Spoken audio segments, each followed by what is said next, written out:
రాష్ట్ర వికాసం, ఆంధ్రప్రదేశ్ రాష్ట్ర అభివృద్ధి మోదీ లక్ష్యం కూడా స్పష్టంగా తెలుగులో చెప్పారు.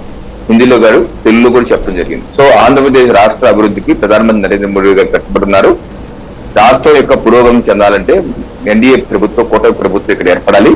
వైసీపీ ప్రభుత్వానికి కౌంట్ డౌన్ స్టార్ట్ అయింది. ఈ యొక్క ఎన్డీఏ ప్రభుత్వానికి, కూటమి ప్రభుత్వానికి అవకాశం ఇవ్వమని చాలా స్పష్టంగా చెప్పారు. రాయలసీమ ప్రాంత అభివృద్ధికి కూడా ఆయన ఒక బ్లూ ప్రింట్, ఆయనకున్న కొంత సమయంలో ఒక బ్లూ ప్రింట్ కూడా ఇవ్వడం జరిగింది. ఏ రకంగా టమాటాకి క్లస్టర్లు ఏర్పాటు చేయడం, పులివెందుల్లో బనానా క్లస్టర్ ఏర్పాటు చేయడం, అలాగే ఎక్స్ప్రెస్ హైవేలు నిర్మాణం చేస్తున్నాం, అలాగే త్రాగునీటి మీద ప్రత్యేక శ్రద్ధ తీసుకుంటాను. అలాగే బుల్లెట్ ట్రైన్ విషయం కూడా చెప్పారు. బుల్లెట్ ట్రైన్ దక్షిణ భారతదేశం నిర్మాణం చేయబోతున్నాం, దానిలో ఆంధ్రప్రదేశ్ కూడా భాగం కాబోతుందని చెప్పింది. అలాగే వివిధ సాగునీటి ప్రాజెక్ట్స్ కూడా, అలాగే పోలవరం విషయం కూడా మా గతంలో కూడా చెప్పడం జరిగింది. అలాగే రైల్వే జోన్ విషయం కూడా చెప్పారు. మా భూ కేటాయింపులు చేయలే పేరు.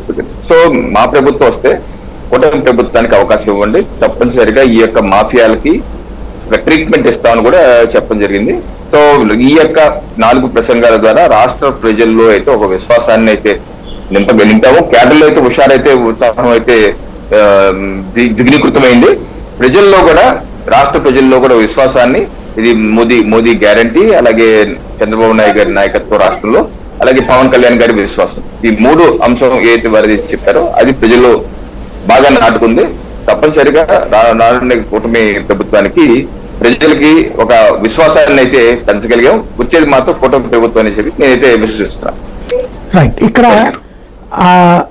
జగన్ పేరు అంటే ఇంతకుముందు చంద్రబాబు గారికి సంబంధించి చూసాం 19 ముందు, అట్లాగే ఇప్పుడు కూడా వివిధ రాష్ట్రాలకు వెళ్ళినప్పుడు సిద్ధరామయ్య గురించినో, లేకపోతే కనుక ఇప్పుడు రేవంత్ ఆర్ఆర్ ట్యాక్స్ అనినో, లేకపోతే కనుక అక్కడ మమతా బెనర్జీ దగ్గరికి వెళ్తే దీదీ చేస్తున్నటువంటిదనినో, లేకపోతే క్రిందటిసారి చంద్రబాబుని సన్ రైజ్ స్టేటు, ఇట్లాంటివన్నీ మాట్లాడుకొచ్చారు. ఇక్కడికి వచ్చేటప్పటికి వైసీపీ గవర్నమెంట్ అన్నటువంటి పాయింటే ప్రధానంగా వాడారు.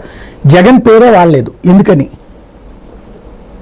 మీరు చెప్పిన దాంట్లోనే చూసుకుంటే ఒకటి విషయం అర్థమవుతుందంటే, డైరెక్ట్ గా ఎప్పుడు ఒక వ్యక్తి పేరు తీసుకుంటాకి జనరల్ గా ఆయన స్టైల్ ఆఫ్ సంభాషణ ఒక వ్యక్తి పేరు చాలా అరుదుగా తీసుకుంటారు. ఈ రోజు కాంగ్రెస్ పార్టీ మీద తీవ్రంగా విరుచుకుపడ్డారు. ఆయన రాహుల్ గాంధీ మీద విరుచుకుపడ్డారు, శ్యామ్ పెట్రోడో మీద విరుచుకుపడ్డారు, కాంగ్రెస్ పార్టీ విధానం మీద. సరే ఎక్కడైనా సరే రాహుల్ గాంధీ పేరు చెప్పారా, శ్యామ్ పెట్రోడో పేరు చెప్పారా? అయితే ఆయన చెప్పవలసిన సంభాషణ అయితే, ఆయన చెప్పవలసిన భావం అయితే గట్టిగా ప్రజల్లోకి వెళ్ళిపోయింది. సో ఆయన వారి స్టైల్ ఆఫ్ ప్రసంగం అదే అన్నమాట. మీరు అన్నారు కదా సన్ రైజ్ అంటే సన్ రైజ్ అన్నారు కదా, బాబు పేరు వాడారు. బాబు సీనియారిటీ గురించి మాట్లాడారు. బాబు గారు సన్ రైజ్ చేశారు. చాలా అరుదు. అదే నేను అన్నది. ఇప్పుడు కూడా అక్కడ రేవంత్ రెడ్డి ఆర్ఆర్ ట్యాక్స్ లాంటి అలాగే అక్కడికి వెళ్తే దీదీ అంటారు కానీ అది కూడా చాలా తక్కువగా వాడతారు. జనరల్ గా ఏంటంటే ప్రధానమంత్రి నరేంద్ర మోడీ గారి యొక్క స్టైల్ ఆఫ్ ప్రసంగంలో ఎక్కడ ప్రతిపక్ష నాయకుల యొక్క పేరు, ఎక్కడ